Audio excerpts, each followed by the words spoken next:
4, 3, 2, 1. ಹೂವಲ್ಲಿ ಜೇನು ಗುಡಿ ಕಟ್ಟದೇನು, ನೀರಲ್ಲಿ ಮೀನು ಅಡಿ ಮುಟ್ಟದೇನು, ಆ ದೈವದಾಜ್ಞೆನೇ ಎಲ್ಲಾನು. ಹೇ ಶಾರದೆ ದಯ ಪಾಲಿಸು, ಈ ಬಾಳನು ಬೆಳಕಾಗಿಸು.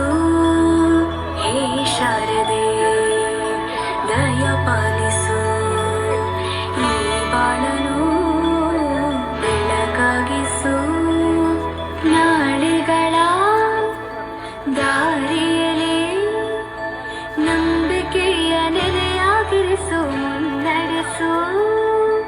ಕೈ ಹಿಡಿದು ನಾವಾಡೋ ಪದ ಪದದಲ್ಲೂ ಸಂಚರಿಸು. ಹೂವಲ್ಲಿ ಜೇನು ಗುಡಿ ಕಟ್ಟದೇನು, ನೀರಲ್ಲಿ ಮೀನು ಅಡಿ ಮುಟ್ಟದೇನು, ಆ ದೈವದಾಜ್ಞೆನೇ ಎಲ್ಲಾನು. ಹೇ ಶಾರದೆ ದಯ ಪಾಲಿಸು, ಈ ಬಾಳನು ಬೆಳಕಾಗಿಸು.